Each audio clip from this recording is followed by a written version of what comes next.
Prys die Here.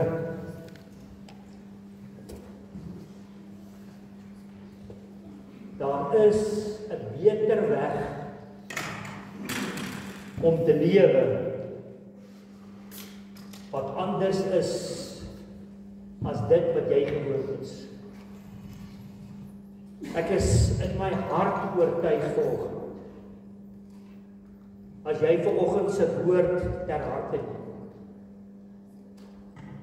En as jy vanoggend eenvoudig kan beleef en jouself kan oorgee aan dit wat jy gaan hoor, gaan daar 'n paar goed wees wat vir jou krag sal gee vir dit wat nodig is vir 'n kragtige lewe. En ek noem vanoggend se woord die sterkste en die geweldigste krag wat bestaan is om wat te doen? Is om dankie te sê. As jy nou mooi gaan dink daaroor, die genadegawes van die Heilige Gees, die kragwerkinge van God, dit is goed as hierdie goed gebeur, dan is dit net asof daar 'n groot klomp dankbaarheid loskom in jou hart. Dit is asof daar niks kan dit keer ook. En jy weet, ek weet daar's aanvegting in ons lewens en baie keer sê mense, ja, maar jy moet onthou, pastoor, jy bly nou nie waar ek bly nie. Jy werk nie vir die baas waarvoor ek werk. Jy's nie getroud met die vrou waarmee ek getroud is nie en andersom. Baie keer dan sit geldige verskonings om dalk te sê, maar weet jy, dit is 'n challenge. Jou lewe is 'n challenge. Dis 'n uitdaging. Maar dan moet ons ook besef, dit wat die vyand in ons lewens wil doen, is om ons juis weg te van 'n dankbare hart. Daar is niks in die lewe voor die Here wat jy kan doen wat groter krag en 'n groter openbaring kan oopmaak in jou lewe as jy 'n dankbare lewe begin leef. Hoekom sê ek so? Want ons weet mos dat ons is gered. Ons weet Jesus het alles vir ons gedoen. Ons weet hy het gesê dis volbring. Alles rondom ons redding is reeds in plek, ons het dit. Nou stap ons die pad saam met Jesus wat die fondasie in ons lewens is, die hoeksteen is. En daai pad wat ons stap en heilig maak, is niks eenvoudig as dankbaarheid. Kom ek vra vir jou so, het jy 'n idee? As jy nou die Bybel al bietjie gelees het ek praat van Genesis tot Openbaring, het jy 'n idee wat in die hel aangaan? En wat gaan gebeur die dag as die finale oordeel? Dink jy het 'n idee wat daar gaan gebeur? Ek weet dis 'n plek van ewige straf, dis 'n plek van foltering. Dis 'n plek waar die wurms jou vreet en jy kan nie doodgaan nie. Dis 'n plek waar jy brand elke oomblik van jou bestaan. Die res van jou bestaan en jy sal nie meer kan doodgaan nie. Dink net daaraan. En Jesus het gekom en jou gered van dit. Ek meen, verdien dit nie dank nie. Dit verdien iets wat jy kan sê, Here, dankie, ek mis dit. Dankie, ek weet, ek gaan in die heerlikheid in. Dit is wat lof en prys en worship so wonderbaar. Lof is iets wat jy doen as gevolg van, jy dank hom vir al die wonderlike goed wat hy doen. Aanbidding is eintlik om vir dankie te sê vir wie hy is en vir wat hy in jou lewe doen. So as jy nie wil dankie sê nie, as jy nie wil loof en prys nie, het jy 'n probleem met jou verhouding met die Here. Dan het iets nog nie deurgedring van waar jy regtig op pad was. Baie keer soek ons op aarde net wonderlike goed. Ons soek kragwerking, ons soek al hierdie wonderlike goed wat die Here ook doen. Hy het nie opgehou met dit nie. Hier sit ons tekens daarvan. Al wat hy wil hê is dat ons dankbaar is. Jy weet, die Bybel sê dit reguit in 1 Tessalonisense. Ek het hierdie vers al baie gehoor van hierdie kant af. Hy sê, wees dankbaar in alle dinge. Nie te sê, nie oor alles nie. In alles. Jy's in die storm. Jy's in omstandighede. Jy is in tye van uitdagings. Wees dankbaar in dit. Hy sê, want dit is die wil van God in Christus. Jy het dit al vir jou gesê, as jy nie weet wat om te bid, jy sê ten minste dankie. Dan gaan jy in elk geval vinnig, net so vinnig, gaan dinge meer in lyn kom in jou lewe. So dit is die sterkste en geweldigste, hoekom sal ek sê geweldigste krag vir ons? Want die vyand vlug. As mense begin dankie sê en God loof en prys, het hy nie 'n kans nie.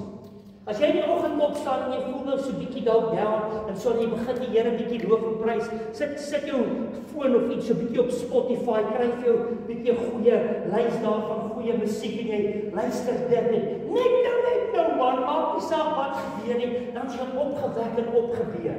Miskien moet jy dit oor hierdie feestyd doen. Gaan kyk bietjie op Spotify of wat jy ook al gebruik.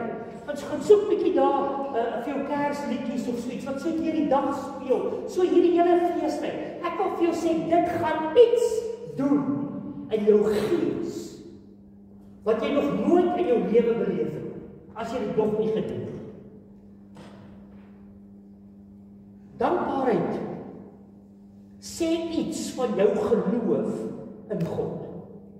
Dit Markus 11, jy gaan al hierdie gedeeltes natuurlik kry op die groep ook. Maar dit sê iets van jou geloof in God. Jy weet, as jy vir die Here nie kan sê, dankie vir dit, dan, ek meen, as jy dankbaar is, jy glo mos nie regtig nie, is dit nie? Markus 11 sê vir ons, dat ons moet bid, asof ons reeds ontvang het. En dan sê hy net voor, dit is vers 24. Vers 24 sê, julle moet geloof in God hê. Wat sê dat jy regtig glo in die Here? Jy's dankbaar. Jy sê dankie. Baie keer, ek dink die rede hoekom ons dit dalk baie keer vergeet, is want dit is so, jy het groot geword met, jy weet, ons leer ons kinders mos dis die magic words, nee. Jy weet, as jy kan sê dankie, en as jy kan sê asseblief. Is dit nie so nie? En as jy, okay, dankie. Hoeveel keer is dankie maar net, dit is soos 'n cliché geword, okay, dankie. Dankie vir dit, dankie, okay, dankie. Jy weet, dit is so, die hart is nie meer daar. Maar jy moet weet hoekom jy moet dankie sê. Dankbaarheid is geloof wat hardop praat. Dit is jou geloof wat hardop praat. En dankbaarheid skuif die fokus van wat jy op die vyand gehad het na die Here toe. Dank is geloof in God terwyl die probleem nog daar is. En aan die einde gee dit vir jou vrede. Nou kom ek lees vir jou gedeelte. Dit is die hoofgedeelte vanoggend in 2 Kronieke 20. 2 Kronieke 22. Koning Josafat, daar's groot moeilikheid. En hulle moet oorlog maak teen Moab in Ammon en Edom.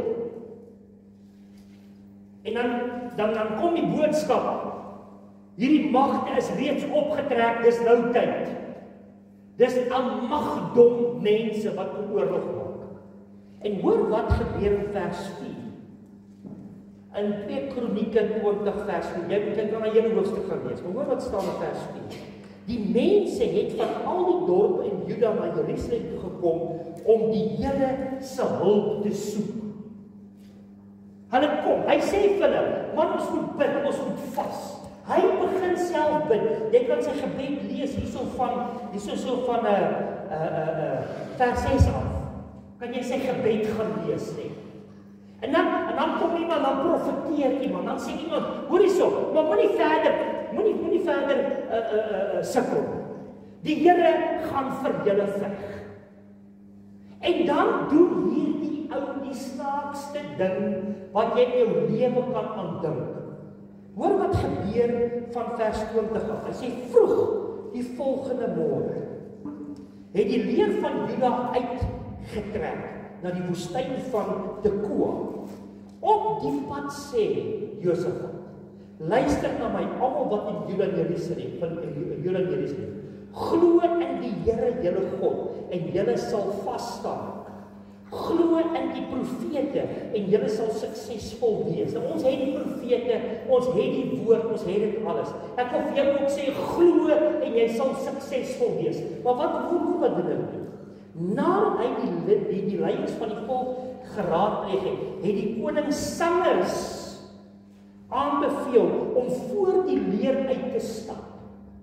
Hulle het tot eer van die Here gesing en hom geprys vir sy heerlike majesteit. Dis wat hulle gesê, loof die Here, want sy troue liefde duur vir altyd. Die oomblik toe hulle begin sing en die Here prys, het hy veroorsaak dat die leers van Ammon, Moab en die Seirberge onder mekaar begin veg.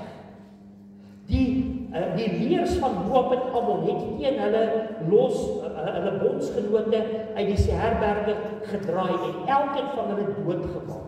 Nadat hulle die leer van Seir vernietig het hulle mekaar begin vernietig. En jy sien God veg. Maar wat se oorlogstrategie is? Jy vandag vir enige generaal of enige iemand sê om te gaan oorlog maak en jy sê nee, dit gaan maklik wees hierdie enetjie. Al wat jy doen kry die beste worship team in die wêreld. Dan kry hulle dat hulle kom sing hierso terwyl ons op pad is. Wat sal hulle vir so ou sê? Hulle sal hom sê, "Hoerie, is jy lekker ou broer." Dis nie hoe oorlog werk nie. Dis presies wat hulle gedoen het. Nou wil ek vir jou so sê, as hulle, kom ek sê, hulle sou die Here nie geloof het nie, hulle sou hom nie geprys het, as hulle die woord nie gehoor het, die profeet het gesê, gaan God vegvee. Hulle begin God loof en prys. Hoekom? Hulle is reeds dankbaar. Noodloos om te sê, toe hierdie ouens hier voor hierdie berg kom, toe sien hulle net, die vyand is afgemaai. En al wat hulle nodig het om te doen, hulle het gegaan en die buite opgetel. Met ander woorde, dit was tot hulle voordeel gewees. Hulle het die buite by mekaar gemaak, en hulle het geweet, dit is nie hulle nie, dit is God ensovoorts. En hoor wat gebeur heel aan die einde. Daar was vers 30, daar was vrede in Josafat se koninkryk, omdat God vir hulle rus aan alle kante gegee. Jy sien, om dankbaar te wees, is hierdie geweldige krag wat die vyand op vlug slaan. Dis hierdie krag wat verwarring in die vyand se kamp skep. Nou kom, dink gou terug. Miskien sit jy op hierdie oomblik in 'n situasie waar jy regtig nie weet jy vorentoe, agtertoe op of af. Miskien sit jy regtig in 'n moeilike situasie. Miskien sien jy op so wat jy die Here, miskien is jy dalk so 'n bietjie 'n geloofstorie, miskien hardloop dinge dalk nie so lekker by die huis nie, lekker nie so lekker. Miskien is daar seker goed. Kom ek sê vir wie jy dit doen. Word bly en sê dankie. Hierdie woord van om dankie te sê, weet julle, 'n paar keer al deur die jare, die Here vir ons hierdie woord. Dis nie maar net ietsie nice wat ek uitgedink het, ek beloof julle. In hierdie jaar het ek iets geleer van die krag van dank. Jy sien, dit werk so, as jy begin dank, ek sê altyd, dank, denke, deurbring. As jy begin dankie sê, vir goed, begin goed gebeur. Want jy sal mos nie dankie vir die Here sê, as jy nie glo, dit gaan gebeur nie. En wat nog werk is, as mens begin dankie sê, dan vra ek vir die vraag, wat sien jy terwyl jy sê dankie? Raai wat sien jy? Jy sien die deurbraak. Ek meen, as ek sê, Here, dankie dat U sal voorsien in my finansies, dan ervaar ek, maar die Here gaan vir my voorsien. Wat wil die vyand hê moet ek doen? Hy wil ek moet onttrek. Hy wil ek moet soos 'n wurmpie Jakob in die stof kry, en hierdie tipe van jammerhouding kry oor alles, en ek voel uitgelewer, ek is die victim. Dis waar hy my wil hê. Maar nou staan ek op in die stof en ek sê, Here, dankie. Dankie dat ek weet, iets kan happen. Dankie dat ek weet. So dit wat jy dankie voor sê, wat sien jy as jy dit sê? Dis daar waar die deurbrake kom. Daar's talle voorbeelde in die Bybel waarvan hierdie een van koning Josafat absoluut een van die beste voorbeelde is.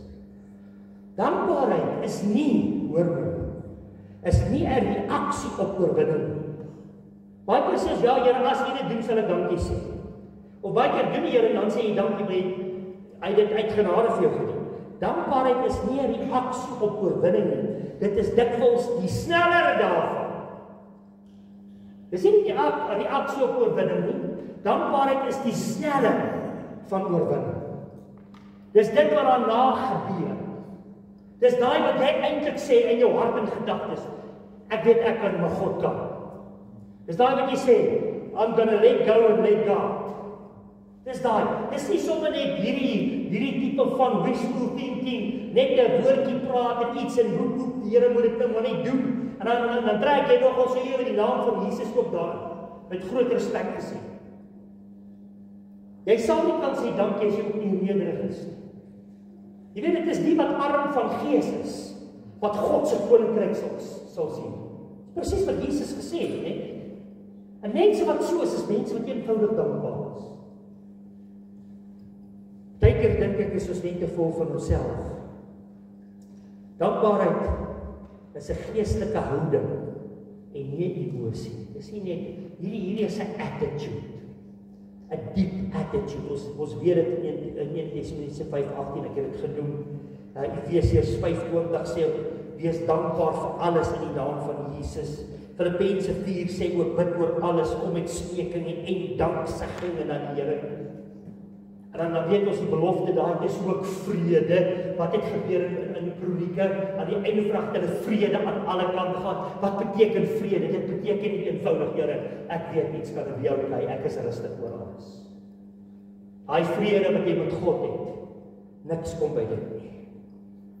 Daar's ook natuurlik groot waarskuwing. Ons lees dit in Romeine 1 vers 21, gaan ek vir jou lees. Maar daar word eenvoudig gepraat van mense wat nie dankbaar is. En omdat hulle nie dankbaar is, gee die Here hulle oor aan hulle eie begeertes en dan begin hulle afgode. So ondankbaar is, wees versigtig as jy nie dankbaar is. Die einde daarvan is nie mooi nie, dis nie goed. Daarom moet ons nooit vergeet om dankie te sê. Dink gou aan daai Melaatse 10 word gesond, net een kom sê dank. En dit was nogal so ewe Samaritaan. Jesus sê jy het almal nie gesond, kom net een terug. Weet jy, en hierdie is 'n beginsel, hierdie is 'n beginsel saak. Baie keer is dit so, die Here doen partykeer 10 wonderlike goed en jy sê net een keer dankie. Stop met dit. Sê vir alles dankie. Van die oggend wat jy opstaan tot die aand dat jou kop neer gaan lê. As jy op hierdie punt kom, dan kom 'n mens agter, jy vra al hoe minder goed vir God. Jy sê dankie en die res gebeur soos dit moet gebeur. Het jy dit al beleef? Ek het dit al beleef. En ek weet nie, die Bybel sê ons kan vra, daar's niks fout om te vra nie. Daar's ook niks fout om te smeek nie, maar sê meer dankie. Dis 'n eenvoudige woord vanoggend. Sê net meer dankie, kry dit in jou denke. Jy sal die deurbrake beleef. En jy kan my maar glo, ek staan as 'n voorbeeld daarvan. Dis regtig wat die Here my lewe gedoen het en nog steeds sal doen. Dink gou as jy dalk nou redes soek om dankie te sê. Kom ons dink gou aan 'n paar. Ek gaan 'n paar noem hierso. Kom ons van die heel eerste. Jesus word gebore as 'n babatjie op aarde en hoor baie mooi om deur al die fasette van die menslike bestaan te stoei. Dink jy Jesus het dit gehad op aarde? Hy was ten volle mens, maar ook ten volle God. En dit is omdat hy ten volle God is.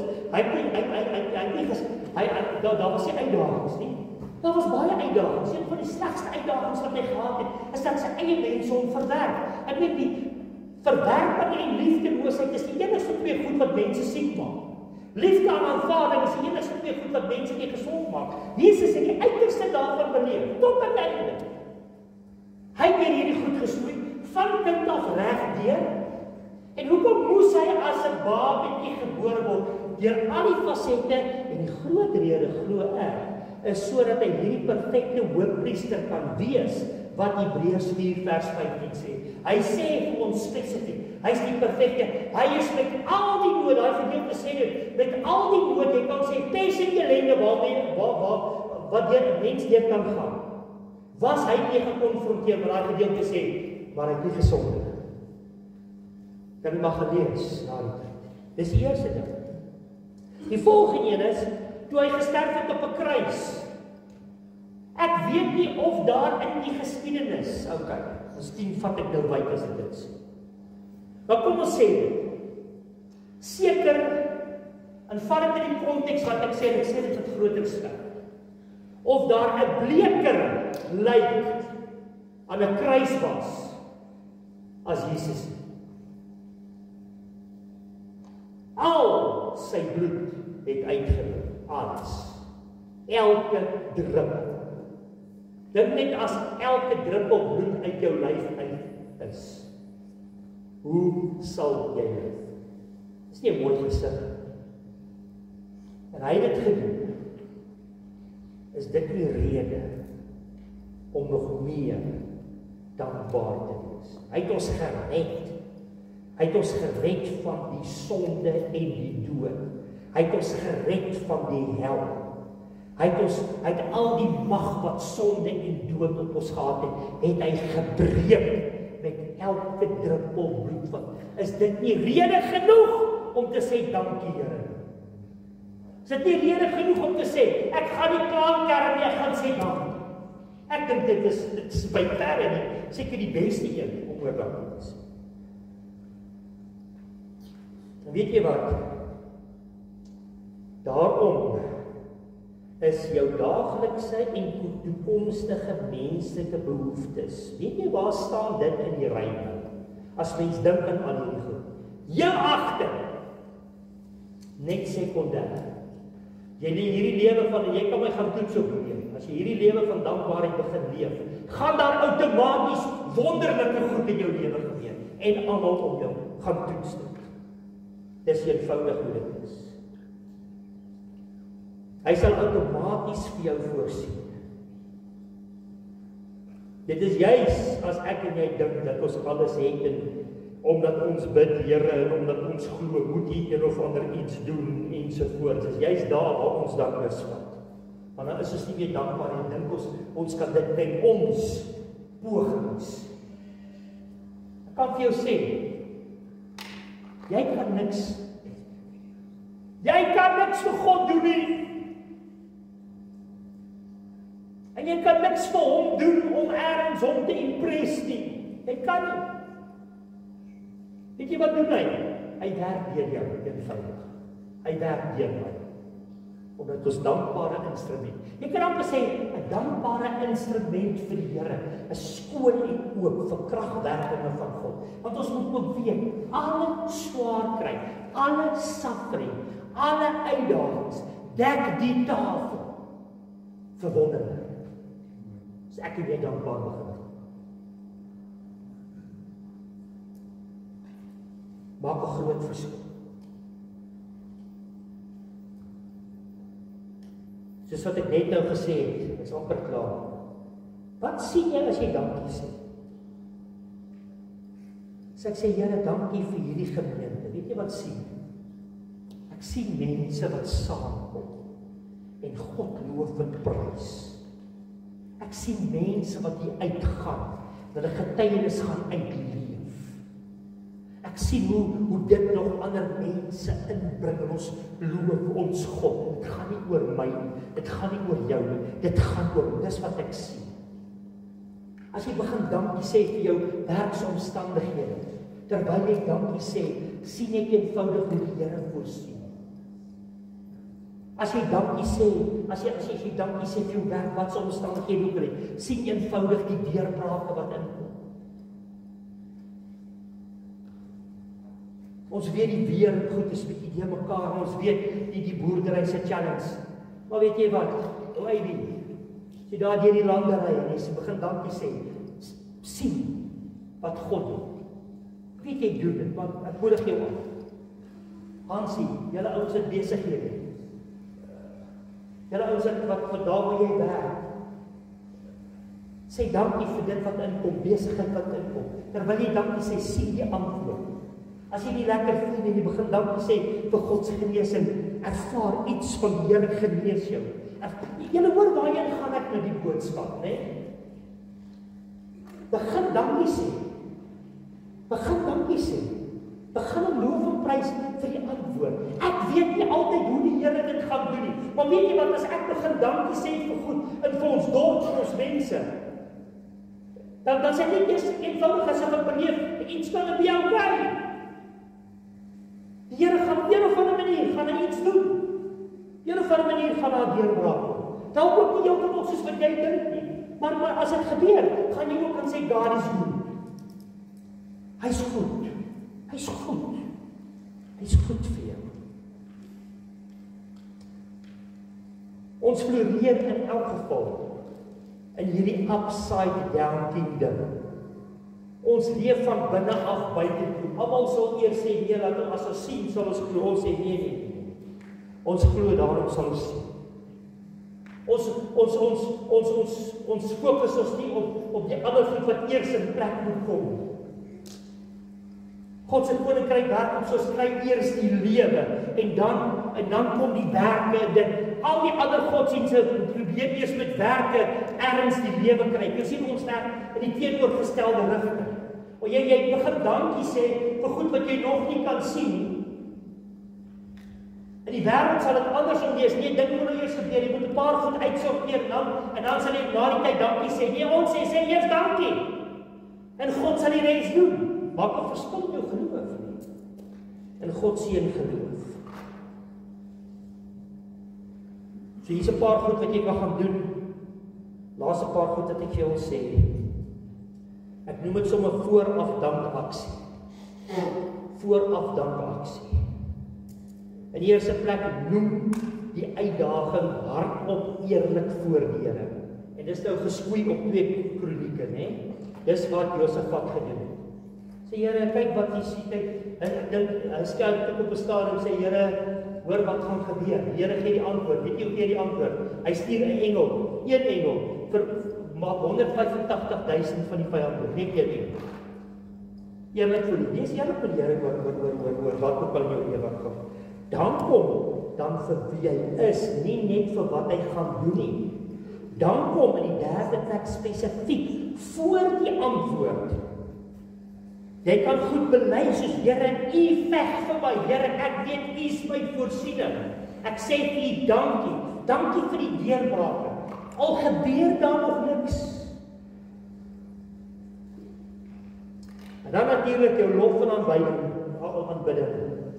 Sluit dit af met lof en dank. En aanbidding. Prys hom vir wie hy is. Jy kan sien wat se tipe lewe stel ek vir jou voor. Hierdie is die normale Christelike lewe van oorwinning. En weet jy wat? Dit gaan miskien vir jou 'n leeftyd vat om dit te bemeester, maar dit sal nie ongesiens verbygaan. Dit sal. Die deurbrake sal kom. En ek dink dis van ons wat hier sit, wat van dit absoluut kan getuig. Die resultaat sal wees, die fokus skuif. Jou hele fokus gaan begin skuif. Jy groei in jou geloof. En jy gaan agterkom, dit is God wat die geveg vir jou veg.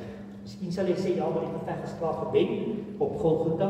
Ek stem 100% saam. Die geveg rondom jou siel, die geveg rondom jou verhouding met God, dit is gewen, dit is beklink daar, dit is klaar, dit is alles. Nou moet jy met dit gaan verder leef en sê dankie. Kom ons bid saam. Hemelse Vader, baie dankie dat ons vandag weet, soos wat ons U vanoggend naam, kan ons net een ding doen. En dit is, ons kan net sê, dankie Here. Dankie Here vir genesing. Dankie vir genesing en die voorsiening. Vir elkeen van my boeties en sissies wat hier sit. Here, wat ook al die situasie, vir wie ook al in hierdie plek is, ons sê vir U dankie.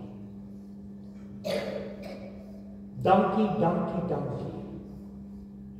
Dankie Here vir Tannie Ena se genesing. Dankie Here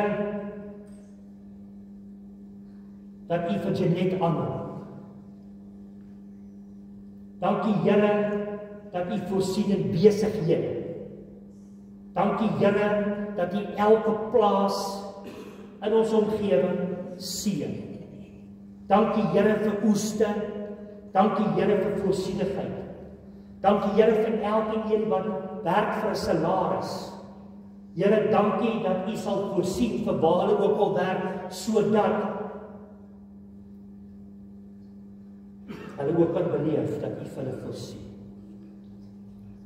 Dankie vir genesing, aanraking en heling. Miskien kan jy nou vir die Here begin dankie sê vir jou situasie. Begin dankie sê vir volgende jaar. Dankie Here dat ons reeds kan dankie sê vir 2026. Ons loof U want U is God, ons loof U want U is so skoon. Kom ons praat nog so 'n paar oomblikke met die Here. Kom ons sê vir hom dankie. Ons sê dit absoluut in geloof.